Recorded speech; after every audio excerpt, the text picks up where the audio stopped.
Like any activity in life, it's all about preparation. So start this year with a review of your finances.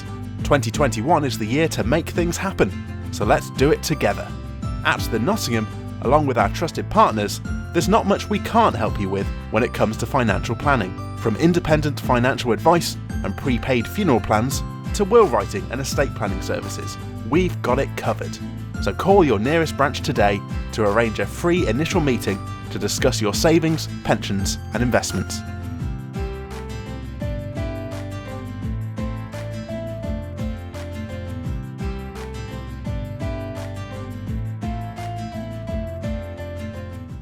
So where did ice hockey come into the life of Sami Jo Small?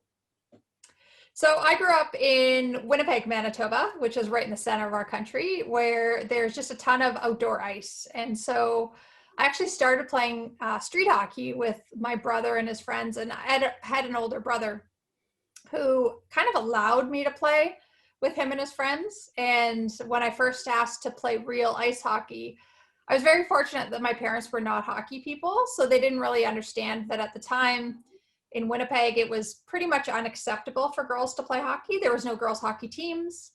And when we went down to my community center, they registered me as Sam Small, because that's my name.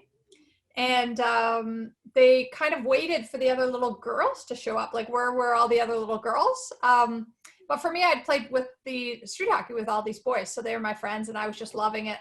So I was about 5 years of age, I guess, when I first stepped onto my first team. When did netminding become the thing? So I wanted to be a goalie right from the get-go, but my parents didn't want to buy the equipment. So I played a lot of street hockey goalie. I watched Hockey Night in Canada, so I'd practice like all the moves the goalies were making. But it took me until probably the age of 9 or 10 to convince my parents. And that was only because the local community center actually had equipment. So they had like loaner equipment that I could use and these old brown deer hair filled pads, but I loved them. And I loved being in net. I think my parents initially were a little reluctant because I had become a fairly good hockey player and they didn't want to set me back by making me learn this whole new skill. But I loved the challenge of it. Which netminders was it that you were, when you were watching it on the TV and stuff, which ones are you trying to emulate the most? Who are your favorites? So I was a big Winnipeg Jets fan. And so they were kind of the goalies that I would watch the majority of the time because that's where you're watching in Winnipeg. Now I'm dating myself, but goalies like Doug Sotart. We had a big era when I was sort of 9, 10, super impressionable, of Bob Essenza and Pokey Reddick. So it's called Pokey and the Bandit. And Daniel Perthuim was in there. These goalies that are probably so obscure in NHL history, but for us in Winnipeg, they were a really big deal. Like cult heroes sort of thing. Exactly. Because it was like local. They're the local guys, you know? Yeah. And then back in the mid 90s, late 90s, what is the landscape of women's hockey like? Because I've never been able to ask someone that before because I've never spoken to someone who's been involved in it at that stage. So what was it like back then? So that's very nice and generous of you to say mid-90s. That's when I graduated from university. I'm going off elite prospects. That's when I graduated from university. So when I started, we'll say in the early 80s, like I said, it was unacceptable for girls to play hockey, especially in the West. So here in Ontario, which is where I live now, just outside of Toronto, women's hockey had been developed. There was girls teams. The majority of the girls that played here in Ontario. They had an association of women's hockey, but in the West and in smaller towns that didn't happen. And this is before social media. So I actually never saw another girl playing ever. I mean, I didn't even know there was there wasn't hockey scholarships available. There was no national team. There was no Olympic team. So I played because I loved it, and I played wanting to get to the NHL. I didn't really realize that wasn't really a possibility for a young girl. But I still continue to play the game that I loved. My very first time joining a women's team was actually the Olympic team in 1998. Oh, wow. Mm-hmm. This must have been quite the experience then. For sure. It was definitely very different. And I think because I grew up with the guys playing guys hockey, and so many of my peers that I went to school with, my girlfriends, never got a chance to play. And so I think I developed almost a chauvinistic attitude, like, oh, girls can't really play hockey. And so when I got asked to try out for the very first women's Olympic hockey team, I just assumed that they wouldn't be that good. And because I'd never really seen another girl playing like live. So when I stepped on the ice and I realized they were really good, it was certainly shocking, because it was like suddenly finding like-minded individuals that had the same story as you growing up, and lots from small towns that were often the only girl playing in their town. It was finding kindred spirits out there was really special on that very first team. And on that very first team, we had girls that had played that were older in their 40s and had played for a long time for this opportunity for it to become a women's Olympic sport. And then you had us rookies that were just kind of along for the ride, learning and having these amazing role models and mentors. I think you kind of get that viewpoint you have. That's kind of like I'd say a worldwide one. You don't get your eyes open until you see those Olympic Games, because they're on TV, and then everyone can see the standard of the women's game when it's on. For sure. And so we didn't have that experience because women's hockey was not on TV. So I didn't know what the level would be. You kind of have no idea. I think the girls growing up in Ontario would have had a little bit more of an idea because they, played against their peers. And, but yeah, for us in toiling away in obscurity way in the West, it wasn't something that we even aspired to, let alone knew what was happening. And then making that, like, so you went to the tryouts for that Olympic team, you made that Olympic team. That's a hell of a justification for the move to netminder. Yeah, certainly. I think the justification as a move to being goalie was really happened when I was probably about 11 or 12 and hitting starts in the men's game. So, this hadn't really dawned on me prior that I could play a higher level if I played in net, because suddenly the guys were starting to grow. And, as a young girl, I was bigger than most of the guys, but as they started to, get bigger and stronger, being a goaltender allowed me to play on par with them and not have to worry about going into the corner and getting, smoke coming up the ice. It's your skill. And so there actually are a lot of women of my generation that are goalies. And it tended to be the position that older brothers stuff their little sisters in net, or it was kind of a weeding out process that, if you want to play boys hockey, you can be the goalie because you won't get hurt, and so there is a lot of women of my generation. And so I think that was really the first justification, that it was, it allowed me to play for longer with the boys, but it also meant that once I got to the national level, there was more of us, like there was more goalies back in the day, because that's all we were kind of allowed to play. And you mentioned that being a skills position, being able to play with the men and stuff. You see that in the modern examples of that are Shannon Zabados and Noura Ratti, who Shannon obviously played, I can't remember what the league was called, but she ended up playing one of our ex-players, which I find as a ridiculous connection. There's always a connection back to the elite league somewhere. And then Noura obviously played in the Metsis in Finland. So that you said about the skill position, that shows how that is like true even to this day. Mm-hmm. Yeah, and it I think it allows you to not necessarily have to worry about the contact and the physical side of it. And that's not to say that a woman can't, push the barriers when it comes to that. I just think that as a goaltender, it removes some of the barriers, and it really just becomes kind of about your skill. And, it still takes a fairly big woman to compete against the men. So there is a limiting factor in terms of size there, but I was lucky to be big and strong, just genetically. So I fared well there. And I think somebody like Shannon Zabados and Noura Ratti, they're both, fairly tall goalies, or fairly tall women. So that helps as well. And I can promise you, I have never taken to the ice, but I can promise you, I would not be able to survive a hit from the smallest women's player, let alone. I agree. I don't think I would be able to either. I'm not built for that kind of nonsense, even though I'm 6'1". So when you hit that Olympic team, when does it hit you that you've actually made that Olympic roster and you're representing Canada at an Olympics? When does it hit you? Is it the opening ceremonies? Is it when you're around the first game? At what point does it hit you that, oh yeah, this is real? So, it's an interesting question, because I think that it becomes your job after a while. It becomes what you're striving for. And I had very different Olympic experiences of making the team. So In 98, I was actually cut, and then I was called back I was at school in California, I was called back, and I met the girls over at the Olympics.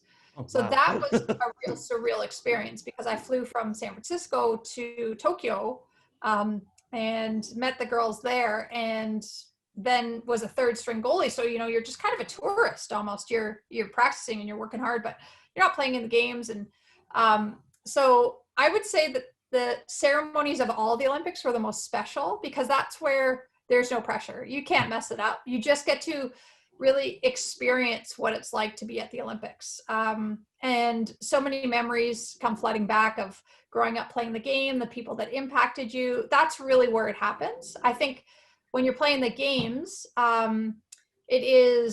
you've trained for so long for these moments that it almost is a robotic feeling. You're trying not to get too nervous. So you have, created rituals, and you have sort of mapped out every hour of every day leading up to it. And so, even at the Olympics, winning medals is incredibly special. But I don't think that it's until you really come home and you get back into real life that you realize that not everybody has this amazing experience. So it is, I think for me, probably not until hindsight that I've really kind of wrapped my head around these amazing experiences that I've been so lucky and privileged to have. One of the things I always ask people who've played Olympic Games is that female hockey players are always fighting for attention all year round. Then the Olympics comes and that light burns as bright as anything. How do you deal with that change in, the focus and the attention that you get? Because it's not a gradual thing. It's just a snap of a finger and that light just burns.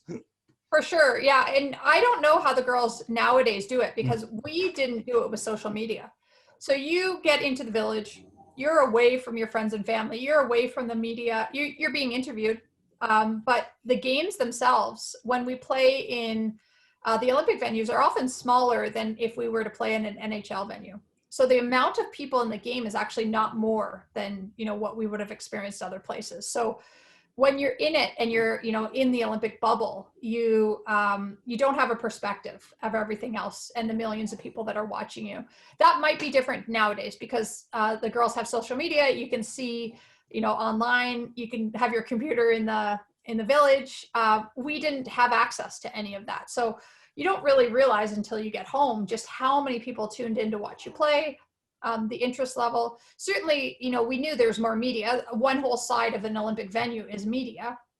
And you're being interviewed by outlets around the world that you might not have been interviewed prior, but that's, only half an hour of your day. The rest of your day, you're walking around the village, hanging out with your buddies.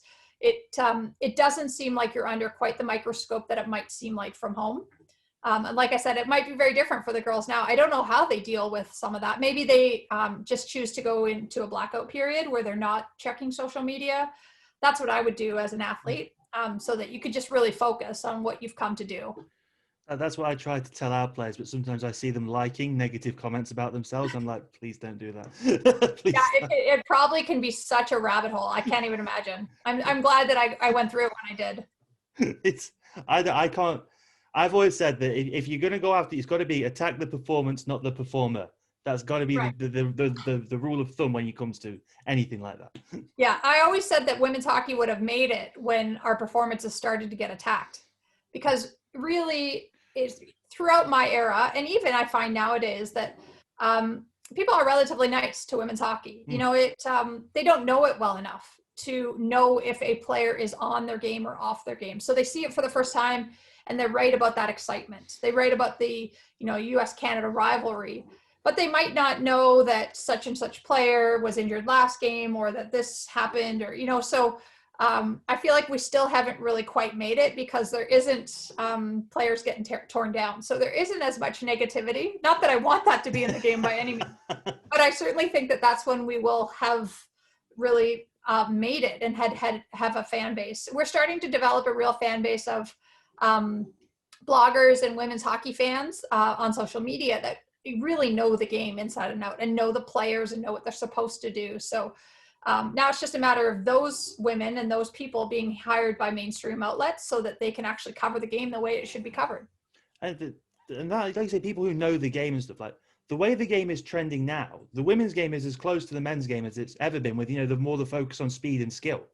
Like, that's not to say the women's game isn't physical, because it isn't. I remember talking to Jamie Lee Rattray the other day, and she actually had a fight in a game, which I found, which was great. And but the gap between the games is smaller now, so it's more. I'm not going to say it's more watchable, because it's watchable anyway. But to someone who grew up in the '90s watching men's hockey, where it's fights every 2 seconds, it's more, now that the games are similar, it's easier for them to go in and just adapt to watch it, isn't it?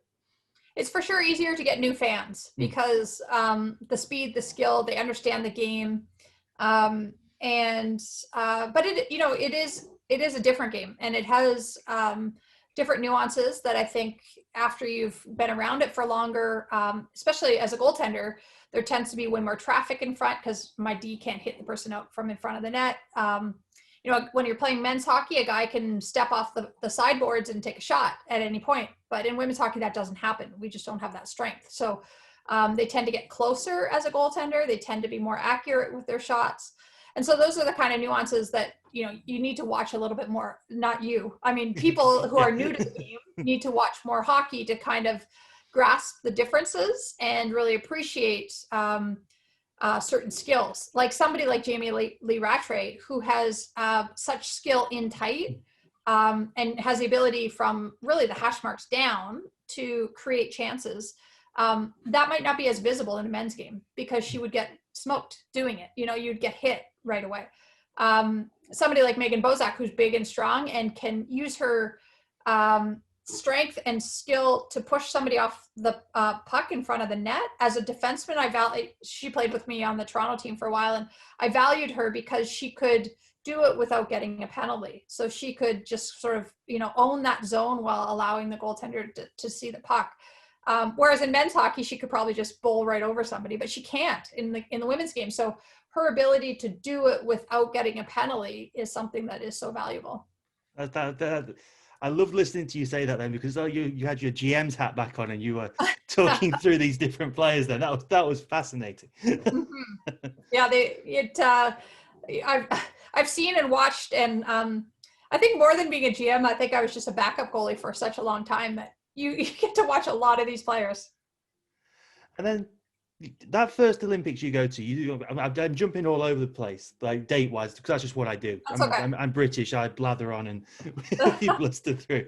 So you win the team wins a silver medal at that first Olympics. And you said that was like the first women's team you've been a part of, sort of thing. Did you notice that after that there was more of a drive for Canada to strive for the gold the next time, like chip on the shoulder kind of thing? Because Canada is perceived as, hockey is perceived as Canada's national sport, even though it's technically not. For sure, yeah. So while that was the first Olympic Games experience, Team Canada had existed since 1990. So there's a World Championship since 1990, and Canada had won every World Championship. So going into the Olympics in 98, there's a ton of pressure on us to win. I mean, this is Canada and this is hockey. After all, there's always the pressure to win the gold medal. And we certainly trained to win that very first gold medal. And so losing was hard. I mean, losing was not something we ever prepared for. It wasn't, we felt like we had let the country down. So, was there more motivation to win in Salt Lake City? For sure. I mean, we didn't want to have that experience again. Nobody likes losing. And the fact that these girls had never lost too, I think that stung, because then suddenly when the world is watching, we didn't win. And, 9 times out of 10, we might've won that game, but it comes down to that one game. So it is, now we see those tables reversed where, the Americans won the last Olympic gold medal, but it's on a shootout though. So. Right. But prior to that, Canada had won the last 4 Olympics, but the last 2 Olympics, Canada had won with the Americans having won every world championship in between. So the Americans were then suddenly expected to win. Canada wins on the big stage. So that's, the flip-flop of that is always intriguing within women's hockey. And it really comes down to your whole season is based on one game and how you did. Nobody really counts all the other games that you might have won or might have smaller tournaments that you might have won. So that is a unique thing within the women's game as opposed to the men's game, is that you are essentially training for that final game. Despite the fact that you might have an 80-game schedule prior to that, you're really preparing for that final moment. And it's almost like when it gets to the Olympics, it's like everyone is expecting it to finish with Canada versus America. And that must add so much pressure to both of those teams to have that. This has got to be the final. This has got to be the final. Well, and it certainly is a lot of pressure to stay on top. I think most people don't really realize that. Like when we, in the late 90s and early 2000s, it was really the Americans and Canadians that were the best in the world. And that had happened because we had just started women's hockey earlier. So we had been at it for 20, 30 years. More girls played in the country. There was more development, more scouting. But after the 2002 Olympics, we started to see other countries put money into their game. And by the 2006 Olympics, it was tighter. We saw Sweden make it to the final game. So it was a Canada-Swedish game, final. And we started to see various countries sort of have ebbs and flows as more money started to go into their game. And when I watched the Vancouver 2010 Olympic Games, Canada lost, I think it was 14-0 to Slovakia. But that Slovakian team that lost 14-0 could have beaten our 2002 Olympic team that won. So that means that every other country has elevated their game to where we were. But it means that Canada and the US constantly need to do more to stay on top. So it's hard to find that extra edge when you're on your way up, and it's very easy to plateau, especially when everybody's kind of chasing you. So I've been very impressed with the little gains now that the US and Canadians have done. And I have found, especially within the US program, that they're really starting to find that extra edge to be able to win on a world stage, but also to stay in front when it comes to training and comes to all the other aspects that go on. That's not to say that Canada isn't there also. We just have bigger numbers to be able to draw from too. So sometimes we can become lackadaisical because we have so many girls playing that if one can't contribute, then you just get the next, So I think this loss at the last Olympics, well, was tough to see a lot of my teammates go through that and my friends go through that. I think it was good for women's hockey in this country because it made us have to reevaluate that, we can't always just win based on our talents and our laurels, that we need to think about, how did we develop to stay on top and continue to stay on top long term. And you see that growth in the women's game with like the last World Championships where Finland came second. They won the silver medal. And that's another team. Yeah, it's another team coming into that conversation. I mean, obviously they've got Nora in goal, and everyone knows who Nora Ratti is. But it's just that they came second is the development of their entire team, and that's good for the game completely. For sure, and most people don't realize that we at the 2002 Olympic Games in the semifinal we're down 3-1 to Finland going into the third period. But because we win, nobody really remembers those things, so many times Sweden, Finland, even Russia has had bronze medals at the World Championships. So many times those countries have been so close. So for Finland to finally win when it mattered was huge, to win a semifinal game and to get into that final game, that was enormous, and enormous not just for their confidence, but for the amount of money that hopefully Finnish hockey will put into the sport and continue to want to grow it as well. And that it's not just about this generation of Finnish player. That's what happened in Sweden, it was about that generation. They had some incredible players in 2006, but they hadn't really built the base. And so we see Sweden having dropped off a little bit. So what I like about what Finland is doing is they're building the base. They're working with the 5, 6, 7, 8-year-old girls to build numbers so that they continue to stay on top. You win the Olympics in 2002. What's it like being part of a group that wins an Olympic gold medal? Because that's a very select company that you're in there. What's it like? I often equate it with any kind of major championship that anybody's ever won. So, I got asked all the time, what's it feel like to win? And we won a provincial volleyball championship when I was in high school. And these were girls that I'd gone to school with for a long time. We worked really hard and, before and after school, and we were a small school, underdogs, and we win the championship. So we were ecstatic. And the feelings of winning a gold medal are no different. I mean, it is doing the unexpected, or sometimes the expected, with your friends, your teammates, and with people that you have gone through all these challenges with. So the feelings are the exact same as any major tournament or, something you put your heart and soul into. The biggest difference about the Olympic winning on the Olympic stage is that others watch you do it. So coming home from it, then others are celebrating in your success and are, wanting to hear about the stories and sharing in that joy. And still to this day, 20 years later, I work as a professional speaker talking about that game and winning that game as a team. And people still have stories to tell me about where they were in this country watching the game and the impact it had for them. And so, I think that that's the only difference, is just that it doesn't stop after the championship. It doesn't stop after you go out for beers with your buddies. It then lingers for a lifetime, really winning that gold medal. And the team itself, well disbanded across the country. We have gone through this together. So we're forever linked, whether we like it or not, for the rest of our lives because of that. And I know people do different things with their medals. Some have them on display, some have them kept away somewhere. What do you do with yours?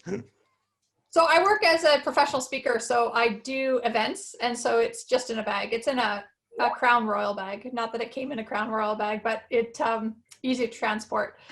We always say, my husband is also a Paralympic sledge hockey player. So he's been to 5 Paralympic games. And so we always say someday we're going to frame the medals and put them on the wall. But for now, it's really fun to share it with other people. It's really fun to see their faces light up.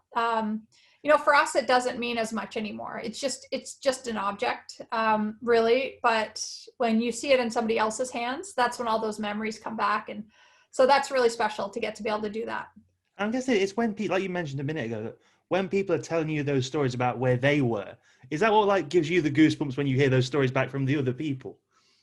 For sure. It's, part of it is you remember the game with them, but also knowing just how many people supported you is really special. Like how many people actually tuned in. And, women's hockey after the 98 Olympics in this country had a surge in registration.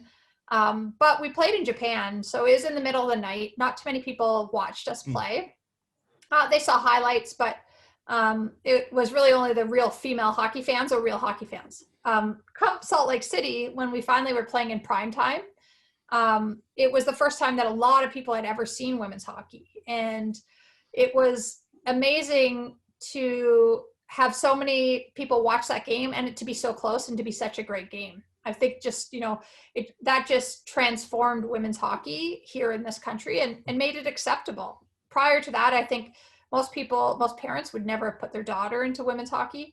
But seeing us on TV, it made it real. It made us real, and it made them realize that, maybe my daughter can do that. It made dads realize that, oh, maybe I can put my daughter into this and not just my son. So I think that team in particular, but also those Olympics in particular, was transformational here in this country. And then outside of the Olympics and the national program, the CWHL was a huge part of your career, wasn't it? Mm-hmm. How did you find that league? So when I first graduated from University in California, I moved to Toronto to play hockey. And the league that we had at the time was called the NWHL. Now there's a different NWHL now, but National Women's Hockey League. And I played for the Toronto team. So at the time we were the Toronto Arrows. And you just, as an athlete, it was where you hone your skills. I mean, your club team is really where you are with the majority of the time. That's where you're on the long bus trips, you're down by a goal, you're trying to win a championship. Those are the teams to me that really, I developed lifelong friendships from. And it wasn't until 2007 when the owners of those teams stepped away from the table that I helped create the CWHL, the Canadian Women's Hockey League, which was essentially the same teams, but now we had to fundraise as a whole to be able to get this league up and running. And so it was a huge part of my life because selfishly it had to be. It had to be if I wanted to play. And so it taught me a lot about business, for sure. It taught me a lot about administration. And it was ultimately, a league that I'm incredibly proud to have said that I helped grow and get to a certain point. And obviously we don't have that league anymore, but I think it will be on the shoulders of what we created that the next resurgence will come from. And the National Women's Hockey League that exists now is sort of a breakaway league from that anyways. So, they are continuing to push the game forward, and between them and the other side, which is the PWHPA, hopefully something will come together that, creates this kind of super league at the top. But what we created at the time was kind of what we had to do at the time, and grew it to really an international stage, having players from all over the world playing in that league and making it really the best league in the world at the time. And from talking to people who have played in that league, like the competition, like the names in the teams, like you got your Natalie Spoons of the Toronto Furies and Rebecca Johnstons in Calgary. They must have been, to watch those games must have been incredible to see these Olympians going at each other instead of playing together. Well, it's funny because it's kind of all we knew. So, being an Olympian and competing on these teams and playing against the other, like that's I think why women's hockey in this country was able to stay on top, is that you're playing a 40, 50 game schedule in this league, competing against the best of the best all the time. And I think that's what's missing right now from the top level of women's hockey. But we didn't know any better. It was so it was actually kind of strange to go to training camp and all of a sudden be on teams with these people that you're fighting against. So you always had to wear these two different hats, but it was certainly the club team that was really our real family. So it, playing against, Haley Wickenheiser, Danielle Goyette, Kim St. Pierre, the big icons of the day, it was like they just wore a different crest on their jersey, and I wanted to beat them just as much. I didn't care that they were teammates with me on the Olympic team. And then obviously you transitioned to being a GM in the CWHL as well. How did you find that change? Because then you go from not being one of the boys, one of the girls in the room, to being management. Yeah, the strangest thing I think for me was when I started the CWHL, I was essentially the GM at the time of our team. So I kind of ran our team administratively. So making the switch to the administrative side of it was not difficult. But like you said, not being in the dressing room suddenly, that was weird. That was strange. But I tried to recreate that with a staff. And I think that's really important for anybody within an administration side of sport, is you create a new team. So I had a coaching staff, I had the training staff, I had, you try to sort of recreate it so that you're also having those moments, and you're having time away from the team where you're getting to know each other. So I think, most non-athletes might not think that that's a huge part of the administrative side of sport, but I think it's so valuable to feel like you belong, and to, go to practice and know that you have a place that you can go and, just gossip and chat and, talk about the last game and talk about your drive up and, all those things that I think can be very solitary and very, very lonely if you're a lone GM or a lone coach. You have nobody to kind of chat with. So I had a staff of 25 people that I kind of recreated that team atmosphere, or tried to, so that the transition wouldn't be as hard. And there was a ton of work to do that first year for me as a GM. So I didn't even really so much miss playing because I felt like I didn't have time to. It wasn't until the CWHL collapsed the year after, where then suddenly I was not the GM and not playing, that's when I realized that I really missed it. You're in it for so long. I played professional hockey until I was 42 years of age. So you're in it for so long that it just is your life. And it's not until it's, not around and not by your own choice that it's hard. So it was difficult to transition into what I say is like the real world now, but I've started to play rec hockey as a forward / defenseman / terrible. And I just love it. I mean, I love going to the rink, and while the skill is not the same as what I'm used to, I love going into the dressing room and just hanging out with the women and, just having a place that for that hour, you just have this pure joy of getting to play. And are you sympathetic to the goalies you score on, or do you really let them have it? What's funny is I work with a ton of goalies. So I do a lot of goalie schools, and I have a great shot because I've worked with so many goalies over the years. But I'm terrible at moving and shooting, and I'm terrible at not looking at the goalie. So for so long, for 20 years of working with goalies, I'm shooting to a specific spot so they save it, and so that we're working on that particular save. And so my husband, who's a goal scorer naturally, has like, he just laughs at me because he's like, you are shooting so they save it. Like you look at the net, don't look at the goalie. But I can't not look at the goalie. So I think I'm a little bit, I shouldn't say I'm easier on them. I think it's easier for them to save me because despite the fact that I have this like wicked clapper, it's like I'm shooting to make it easy for them in a way. So anyways, I'm still terrible, but I still love it. And then when you look at things like, just as a quick overview on the women's game as a whole at the moment, when you see things like the PWHPA getting the invites to the NHL All-Star Weekend, that has to give you nothing but positive vibes about the future of women's hockey. Because it's going to come around eventually.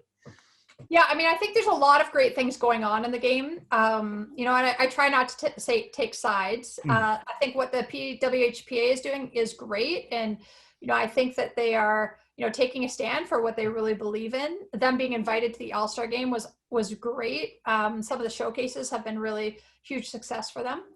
And then on the flip side, what the NWHL is doing and continue to move forward and continue to have a professional place for women, where women in North America can be paid to play, I think is incredibly valuable as well. So I think what's tough within the game, I'm not a player, so it's not, as a fan, I want to see women's hockey. I want to be able to cheer for them.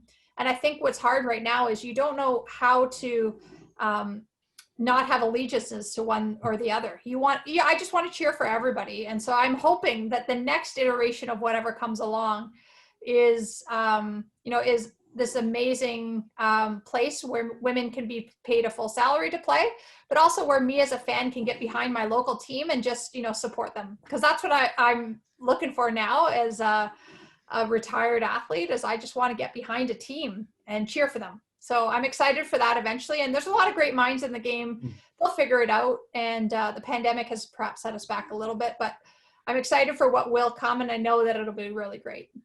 So you've been a player, you've been an Olympian, you're a speaker full-time, you've been a GM. Now tell me about this decade-long mission to become an author. Well, it was never a mission, but it did take a long time to write this. I initially wrote the book as a back of the room sales book as a speaker, but you sell it back of the room, you make a little bit of extra money, but it turned into something much bigger than myself and stories that I think really needed to be written. So this is an era in women's hockey in this country that I think is incredibly valuable and important. And these women, their strength and their courage to overcome such incredible obstacles to play the game is something that people need to know. But more than that, I think it's an important step in women's sport. I think it's a book that showcases women's sport, all sports, in a way, depending on the era and in the country, that all women have gone through. And, I think within this country, this dynasty, everybody knew that we were successful, but nobody knew how. And so hopefully through this book, I can showcase for all teams how to be a successful team, but also how to be a successful teammate to the people around you. I think that's just as important. And I think a skill that on this team we were able to develop. So the book did take a long time. In that time frame, I also had a young daughter. So that'll slow things down. That does slow things down a lot, especially when you become a new mom. So that was part of the 10 years. But I didn't expect to be doing a book launch during a pandemic, but here we are. Life is different, and getting to travel around the world, but from this chair now. So it's much more convenient. It is. Just turn on the computer.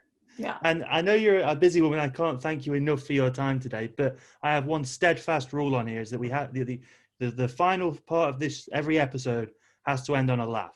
So from your time in ice hockey, what is a story, or it can be on or off the ice as a GM, as a player, be a rec game, what is a story that you look back on and it always makes you smile or laugh? Well, I tell a story in the book about cycling with our team at one point. Spoiler alert.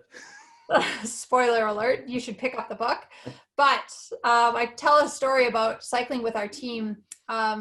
We were on a 70-kilometer training ride, and they were always hard as hockey players. And we're kind of broken up into different groups. And my group in particular came on this group that was sitting by the side of the road.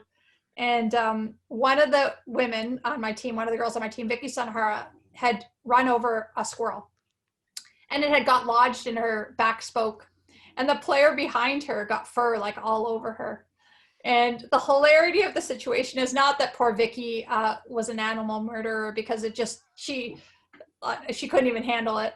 But was 6 women, 6 female hockey players trying to get a squirrel out of these spokes with everything from sticks to banging it to, anyways, it was a moment that I will never, ever forget. And if you want to hear more about the squirrel story, then you can pick up my book. I love that. It's a perfect place to end this. So thank you so much for your time. This has been brilliant. Well, thank you, Dan. I really appreciate it. Best of luck.